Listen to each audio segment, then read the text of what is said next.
Welcome to the Leafy podcast, helping real estate investors and entrepreneurs grow. Say hello to your hosts, Jennifer Glagoric and Brian Price, founders of Leafy Legal Services, teaching you how to protect your assets, grow your business, and manage your wealth. Let's start the show. Hi, everyone. Welcome to Leafy Podcast. Thank you so much for being here today. I'm your podcast manager, Tammy Gearling. And on the line today, we've got our host, COO of Leafy Legal Services, Jennifer. And Jennifer, I want to say I love your hair today. And so I just had to tell you that right now before we get started. But we have an amazing guest with us today. So I will go ahead and pass off to Jennifer so she can get us started. Okay. I feel like I have to be honest on the hair. This is fake. Hey, it is a hairband. I put my hair in a bun, my little thin hair, and then this is a thing.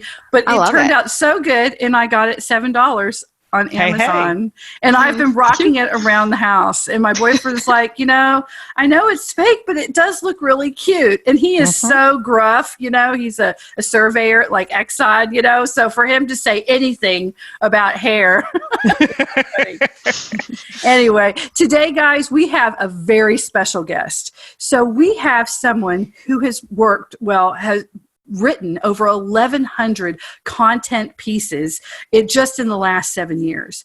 She has helped hundreds of business people and just amazing individuals write their book. She is a ghostwriter extraordinaire. She has an ebook that hasn't even been released, but for us, she is going to let you email her and get a copy of it, and we will talk about that later. So I am just so excited to talk to the person who spent a lifetime in marketing and helping people generate other income streams, but also bringing people's personal stories to life so that their story and their experience on this planet can be of value, so much value to other people.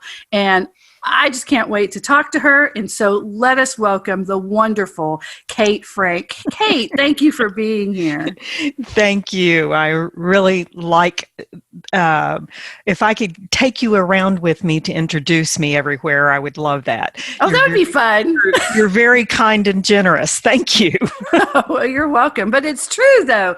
That's a great thing to be able to. So how do you meld the kind of business marketing side, which I know marketing's creative, but there's a lot of, stats and numbers and things that go into marketing with the more creative side of pulling out people's stories. Talk about how your journey happened and started. Well, my journey happened because my life as a top producing real estate agent crashed and burned between 2008 and 2010. I actually had a tree fall in my house as a result of Ike, the hurricane. And when I came out, I found out that we no longer have a financial system to support people to buy and sell real estate. And since I had worked very, very hard to raise my average price, I was working with people that, unless they had a crisis in their life, they weren't buying and selling real estate, period, between 2008 and 2014. So much story involved, but bottom line is I hit the reset button and said, okay, new life. I referred out more than $1 million worth of business in the first quarter of 2011, and I started working online for $15 an hour. Wow. So that was how I started writing. There's a lot more story to it that has to do with a voice from God and all this other stuff. No, I love all that. Okay, I know we can't get into all of it, but I love this because people, tragedy happens in the recession, especially in our audience. We're real estate investors and entrepreneurs. We all have a story of just it being hit like a ton of bricks and going, what do we do? How are we going to survive this? But here we are and we survived it, some better than others, but we Absolutely. all made it through it somehow, right? Absolutely. And so I loved to hear how we all did it, because we were all in the trenches together a little bit. So even though we didn't realize it at the time. I think that economic challenge on the severe degree we had in 2008 forces us to look at what's important to us and why we were born. I mean, I'm in my 60s, and a lot of the ways that you look at life is very different when you reach my age. And the only thing that I really regret about my life is the number of years where what I did every day had to do with how I could make money instead of why was I born. Wow, that's a powerful statement, because there are so many people who go, well, duh, because we got to live, we got to eat. But they don't realize that by just shifting tiny little mindsets, you can do both. Absolutely. I know you're going to mention it later, but I have a website called Passion for Imperfection. And I truly believe that if you look at the place where you didn't fit in middle school or in high school, what was that personality that you had at that time? What was that thing that made you bullied? Go into that deeper. That's where your gift is. See, what's so interesting about that, and what I love, is the fact that we were all bullied. A lot of people won't admit that actually happens to all of us, even the bullies. There is something that made them the bully. There is something that a lot of them bully in order to not be bullied. Because of fear, of some hierarchy, So that's interesting. It's that we need to focus on. And most people avoid that, thinking about it like the plague. We are so used to anesthetizing themselves from pain, instead of just thinking pain is just pain. It's just a state of being we get through that teaches us something. Exactly. Yeah. And if you buy into the concept that I have, that the way you were born, who you are at the core of your being, is not an accident. Listen to it. Boy, that's so good. So when you work with writers, someone comes to you, let's say someone comes and says, I have a story to tell, or, usually how it happens in business. I was talking to this guy and they said, the best way for me to brand myself is to write a book. That happens. So they come to you. What is your process with that? And by the way, again, we're talking to Kate Frank. You can go to authorredefined.com. authorityredefined.com. And that is the website for writing books. And that's what we're going to be talking about the bulk of the show, because this is something that I think everybody should write their book and have it out there, because we are all special and wonderful, and we have something to give. So tell me about that. Writer comes to you for whatever reason. How do you start with them? Generally, I start by, I'll tell you what the industry does. What the industry does is based on what you were taught in high school and college. You have something that you want to share, so it's important to you to share it. So you make an outline of what you want to share, and then you start writing the chapters based on what you want to share. I call that BS. That's worthless. This will not make you money. Okay. I'm listening. I'm all ears. You're writing for an audience of one. Think about it. If everything is about what you want to share, your ultimate goal most times is to change the world, help people with their lives. Nonfiction authors are the most generous people you'll ever meet. And generally, they're very unique. They have something, they've showed up in the world in a very different way. They are people who had a problem. They solved it. They know how to help people with that solution. So therefore, they want to, I'm going to use a vulgar word, vomit it out into a book, thinking that that's the best way that they can help the people that are important to them. I am disrupting the publishing industry. I say don't write a word until you've clearly defined who your target reader is. And when we give people the opportunity to download my ebook, I give 3 different ways to figure out who your target reader is. And the first one is in your life where you're helping people one-on-one in conversation. What age were they? What gender are they? What type of work do they do? All of those kinds of things, and get that all distilled into a description of actual people.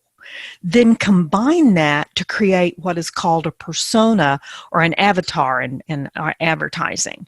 So that person sits with you every time you're doing anything for your book, and you are talking to that avatar. You're talking to that person that has been compiled from the people that you've already changed. I'm going to tell the audience right now that I have spent thousands upon thousands, and I have interviewed some amazing people. I've worked with some industry experts that are digital marketers. We're talking about the Anthony Robbins, the Kevin Harringtons. I have been able to speak to these people and talk to these people and work with them. What she's talking about is really the basis of what is the difference between successful marketing efforts or successful ability to communicate, mass communication that gets you results, and what isn't. This is at the core of it, is developing an avatar. I remember the first time I heard this, I was just playing some video games, and I was making some money on a virtual world video game called SL. And you have avatars there that you create your avatar. And I'm thinking, you got to create a video game character? I didn't know what they were talking about. And when they explained it to me, and then they showed it to me, very Simon Sinek style, these gurus. The why. The why, right? And then I saw the voice. Like, this is the typical voice. It's just throwing up stuff against the wall, hoping it sticks to everyone. Now listen to this targeted voice. The power behind it is so much more powerful.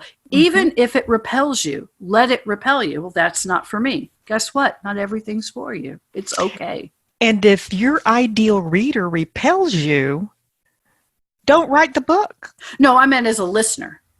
As a listener, if it repels me, listening to that message, and I'm like, God, I'm just not really into this. Well, that's okay. Great.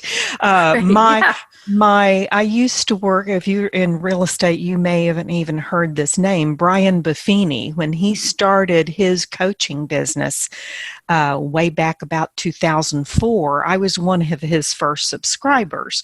And one of the things that he says is you need to ABCD your database. Everyone that comes to you needs to fit into A, B, C, or D. And guess which one is the most important? D, because you delete every one of those. They don't matter. You don't need them. And if you keep those D's in your database, if you interact with those people that you should have deleted, they will destroy your relationship with your A's and B's. That is so true. In fact, I need to write that down. I'm going to write it down right now. A, B, C, D, delete the D's. And you know what? I've forgotten that. I actually had listened to that course, and I believe at that time I was working in talent management and recruiting, and it's the same thing with clients and candidates. The D's will spend all of your time tire kicking, and you will lose out on money because of them. And they're the neediest. And if you manage by a miracle, least appreciative, if you manage to sell them, the chances of them refunding or wanting money out or draining you to the point of being worthless, costing you money, even though you sold them, it's phenomenal. You need to just not do it. Yeah. Brian used to say, if you're working with 5 clients, 4 of them treat you well, appreciate what you do, follow your instructions because they know that you know what you're doing, and you have 1 person that's a pain in the rear. How's your life? Miserable. Because exactly. You just sit there and the phone rings and you're like, oh, same as of employees, same as of people you staff, same as of, other things. If you cringe every time as an owner or a real estate investor who's having to deal with that one contractor, but they're real good, I'm going to tell you, get someone who's maybe not as good, who doesn't make you just, tense up. A little bit more. Yeah. Yeah. Pay a little bit more. Yeah. So those other 4 clients are being robbed because you let them, if you keep that D client. Yeah, that's very valuable. You cannot give the same level of service to those 4 great clients if you keep that D. Yeah, that's absolutely true. I agree. And I have had people, back when I was in real estate, I had somebody literally call my broker because he did some things that made it clear he was a D. And I said, I don't think I'm the right agent for you. He called my broker screaming and hollering and, cussing me out and saying all sorts of things. He says, get me somebody else, and if you let her have a referral fee, I'll cancel the listing. Okay. I more than earned a referral fee. Yeah. But, I didn't need him. Yeah. That's very valuable. I wonder how many people, I'm listening to you and I'm going, man, how many people came to you for ghostwriting thinking, I'm just going to talk and I'm going to share my expertise, and they come out getting so much more value. Well, I actually had a coach, there's been a major sea change in the way I approach my business in the past 6 weeks. It's happened that quickly. Wow. I have been doing this kind of thing with my clients, but I could get into how the mind works and all of that. But bottom line is, my clients couldn't hold the fact that I'm a great ghostwriter and the fact that I know how they need to market their business, their book business. Mm-hmm. They couldn't hold it in mind. So what she said is, your ghostwriting is the cherry on top. You need to put yourself out there as somebody who knows how to make them rich. And hence the book. So look, Kate shared with us ahead of time that she has an ebook teaser that gives very valuable advice called How to Be a Rich Author. It's not released yet. You can't get it. We're going to tell you how to get it at the end of this show, but you got to listen. And then that's going to be its own full book, and so you'll get a little something on that. But it's How to Be a Rich Author. Again, we're talking to Kate Frank. Her website is authorityredefined.com, and we're going to keep on talking to Kate because she's awesome. So you said 1,100 pieces of content in the last 7 years. That seems like so much writing. Is it all been ghostwriting for people, or is it other things like coaching articles you put out or your book? Well, most people think of ghostwriting in terms of books. Right. They don't realize that the person who does your web copy, the person who writes your articles for you, that's a ghostwriter as well. So about 300 or 400 of them were for a real estate agent who had a weekly column in the newspaper. Another 300 or 400 were for a man who had a CRM company, amazing software, and he understood that SEO was good. And I was writing anywhere from 1 to 5 articles a week for him. And he was taking those articles and putting them in very well-known websites like Business to Business, Business to Community, Chamber of Commerce, all of those things, and getting published in his name from articles that I wrote. So, it doesn't take long to get up to 1,100 when you're writing that much. Of course, I've written a lot for my websites as well. And when I got to 1,100, I stopped counting. Oh, well. I did more. Yeah. Okay. So how do you add in your experience and your other life as a real estate agent into what you're doing now? How does that tie into you, or how do you pull from that experience? I think I just gave you an example of that. Yeah, besides that. Yeah. Brian Buffini, when a real estate agent takes advantage of all the business training available to them, it is business training that nobody else gets anywhere, because so many people see real estate agents as rich people that are easy to get money from. So there's lots of availability out there. Another person that I got a lot of value from was, I worked at Keller Williams as the first brokerage that I worked with in 95, and Gary Keller and Keller Williams was just getting started. At that time, he literally taught a 2 or 3 day program called Quantum Leap. And in it, he really defined how to succeed in the world. And it has an awful lot to do with mindset. The techniques like I'm teaching in this ebook and this eventual book are pragmatic tactics, but what makes a person successful is shifting the mindset and understanding their value and understanding how to bring that value to the world in such a way that it can be understood. And I learned all that from being in real estate. Of course, before I got into real estate again as an agent, I was licensed back way before you guys were born in 75, but lots of story in between. But in between, I did a lot of marketing for title companies, mortgage companies, even newspapers and those kinds of things. So small business marketing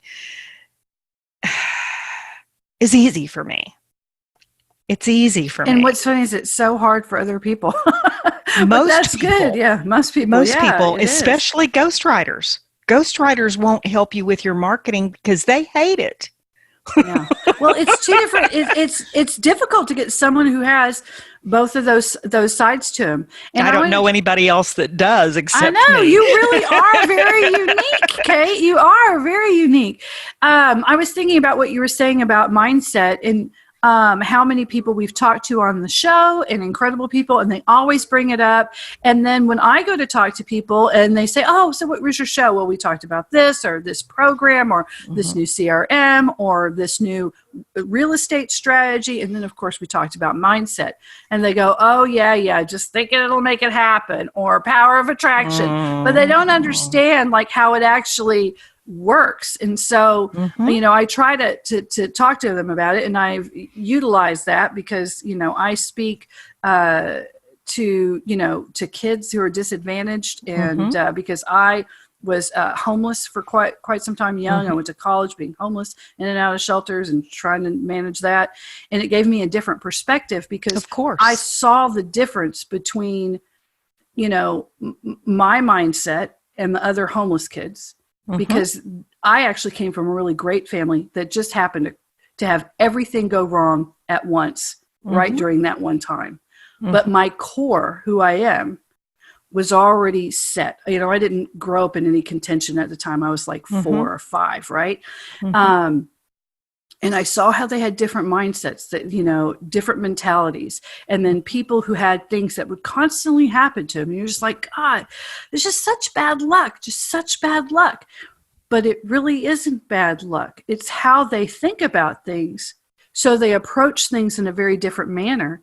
And I can see it in me, like my attitudes with money, my attitudes even with food. Like, I'm never going to starve again. I'm never going to know what it's like, you know, to be hungry. And so I will eat in certain ways, and I'm having to constantly challenge myself. And the older I get, the more I'm aware of it, and the more I'm trying to change it and be healthier and to do different choices. And it really does affect you. So mindset's a lot more than that. It's these limiting beliefs that we've acquired through years and years and years, through pain, rejection, divorce, abuse, poverty, or even, you know, privileges that we've had. But yet that privilege gave us some limiting belief. And so when you start to dig through all that to get better ones, you can see explosions in areas that you never even thought of before that are pretty powerful. One of the things that I was told when I was in real estate, I was in leadership in the Women's Council of Realtors, and one of the national leaders said that the biggest problem with the organization is on the local level, there was a lot of fighting and a lot of power struggle. And she says, I want you as leaders to understand that everyone is doing the best they can with their current knowledge, with their current, what they've had in their past and everything else. People are not intentionally being disruptive. People are not intentionally going, you know, not taking your knowledge that you've learned as a leader and challenging it. They are doing the best they can with where they are and what they're currently doing. And if you can just be compassionate enough to accept that, you're a much better leader. Yes. You know, that reminds me of watching this Anthony Robbins thing. He brought on the owners of Warby Parker. So Warby Parker started out, and their idea was, we're going to send glasses to people. They'll pick one. They send them back. And everybody thought, that's stupid. It'll never work. $7 billion company. Oh, and we're going to give away a pair of free glasses to someone in need in a third world country every time they buy, right? And so they talked about their process and their company, and they talked about this meeting that they still have to this day, where they go to this pub, they all get drinks, and they hash it all out, like things that have happened. And one of the things came out between the owners, you know, and he said, I'm so pissed off. You know, you don't think I work hard, do you? The other guy goes, what do you mean? He goes, well, you always send me emails at 3 a.m. or midnight or on the weekend. And it's almost like, hey, look at how hard I'm working. What the heck are you doing? Or you're second guessing something I already did that day, and you don't give me time, right? So all of a sudden, all of this frustration and resentment came pouring out. And the guy stopped and explained, well, that's my only time to do it. And I just happen, you know, I'm up with the baby and blah, blah, blah, blah, blah, and whatever. So he explains it. And then someone listening to this, you know, another one, because there's a bunch of people there, goes, okay, let's stop and talk about what just happened, right? Because it was very uncomfortable. But that's what they were supposed to do, you know, radical honesty. And he said, from now on, let us try to make an effort to assume positive intent. Yes. Right. Always. Right. So you did not delete them. Right. Or delete them. Let us assume positive intent first. You assumed negative intent first, and then you let it build up. So assume positive intent until that changes. Let them be innocent until they prove themselves guilty. Right. And he said, they talked about how hard that actually is. And that if you have an organization that talks about that, how it comes from the leadership down, or it comes from the person down, Mm-hmm. And that you have to constantly be thinking about that from others, because, you know, most leaders are like, God, why did they get that in on time? It's like they don't care. They're not really working. They're just blowing me off. They're doing this or whatever. And it could have been like something completely different. Well, it was completely different. Bottom line, you know that it was completely different. But, you know, if you assume positive intent, then when something aggravates you, you can invite them to explain. You can invite them to tell you where they're coming from. I recently watched a video where a leader was talking about, and it was a publisher, was talking about the fact that an employee hadn't met a deadline. And when he came to him and said, on the day it was supposed to be delivered, and said, I didn't get it done, the leader wasn't happy. But what he was most unhappy about is he hadn't come and told him he couldn't get it done. And what the employee said is, but you would have been angry. And he said, well, maybe, but that's on me. What I should do, and I'm not saying I always will, but what I would be best for both of us, if you know ahead of time you're not going to make the deadline, you let me know. If I get angry, I get angry. You tell me why, we work it out, and it's an honest relationship. It's a relationship that causes the least frustration in the long run. Absolutely. Yeah. And that's a tough one, because people, I don't know how to say this right, but when you invite conversation, you also invite critique to your own behavior. Mm-hmm. And so some people will avoid that conversation because they don't want to hear the critique on their own behavior. Mm-hmm. And I would say that's like the number one thing you need to get used to as an adult, that makes you a functioning, mature human being, is to be able to in any relationship, is to say, okay, you know, I'm mad about this, and this. And then they'll say, yeah, well, it's because of this, and this. Okay, so you're angry about these things. I'm angry about that. Let's talk about all of it. Rather than defense, well, you're just projecting back on me. You're the bad guy, not me. Mm-hmm. Right? Mm-hmm. Nobody has to even be the bad guy. You know, there are no bad guys if you do your ABCD thing. I mean, there are people you need to remove from your life, but if they are meaningful to you in some way, whether it be a work relationship or a personal relationship, they're never a bad person. They just do things that challenge your ability to stay in your peace. So if you cannot stay in your peace because of something they do, then you owe it to them for them to be aware of it. But make them aware of it when you're not angry, if you can, because that works better. But you're 100% responsible for your peace. Nobody can steal it from you. Right. They just can't. And that's so hard to remember, too. But true. The older you get, the easier it is. Oh, well, that's nice. At least there's one thing to look for. Anyway, well, guys, we're going to have to wrap it up. This is so great. We have been talking to Kate Frank, and her website is authorityredefined.com.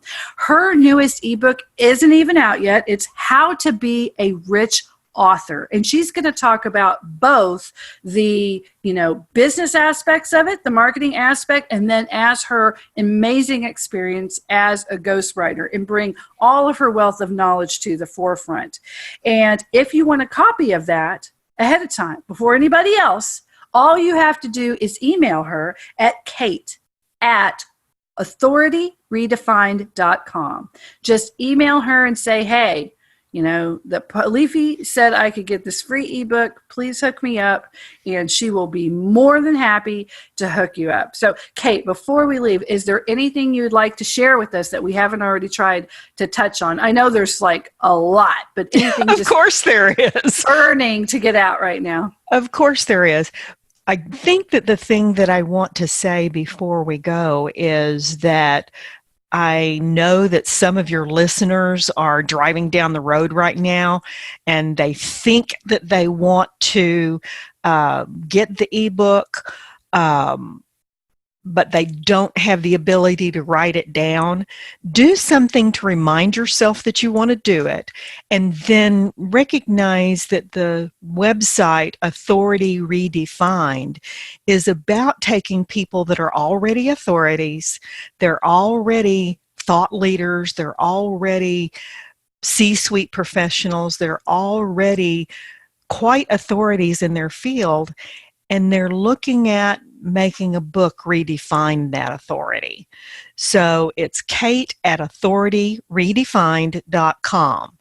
So all you have to do is give yourself some kind of a reminder to remember you're an authority. Want the book. Yeah. to want the ebook, and remembering they don't have to listen to the whole podcast to know that the email is about redefining who you are and to a much larger audience with a book. Yeah. And of course, all the links are going to be on the podcast. So just go click on it later, and we're going to have everything there for you. So that'll help too. Well, Tammy, I hate to end it because we've been having so much fun, but you're going to have to take us away. All right. Well, thank you so much again, Kate, for joining us today. And I will go ahead and put your email and the links to all of your sites in our show notes so that everyone can find them. You can locate that at leafylegalservices.com. And thank you again to our most eloquent, intelligent host, Jennifer, for another awesome podcast. And you can find us on social media at Leafy Legal, and find us on iTunes, iHeartRadio, Google Play, Stitcher. Anywhere you can listen to a podcast, we'll be there. So thank you so much again, both of you, for joining us today. And thank you to our audience for listening. We always enjoy having you, and can't wait till next time. So have a wonderful day. Bye-bye. Attention real estate investors and entrepreneurs. Did you know that real estate investors are a primary target for lawsuits? According to the National Survey of the Court data, 25% of Americans risk being sued in their lifetime. However, if you are a real estate investor, you have a 95% chance of being sued in the next 20 years. Leafy Legal Services helps you protect your assets and strategically grow your business and wealth. Leafy Legal Services are experts at the Series LLC and Delaware Statutory Trust, two of the newest and most ideal legal structures for real estate investors. Leafy Legal Services have the most personalized and affordable solutions for setting up LLCs. Property owners are always at risk when it comes to their assets. Anonymity is so important. If you own just a rental house and you own your home, you have to protect yourself and your properties from any potential legal issues. Leafy Legal Services have the right solutions to make sure you are happy and feel secure. They offer cost-effective documentation that suits their clients' needs. For a free consultation and ebook, visit leafylegalservices.com. They are waiting to hear from you. leafylegalservices.com. Follow us on Facebook, Twitter, and Instagram. Don't wait. Take action now. LeafyLegalServices.com. Protect your assets, grow your business, and manage your wealth.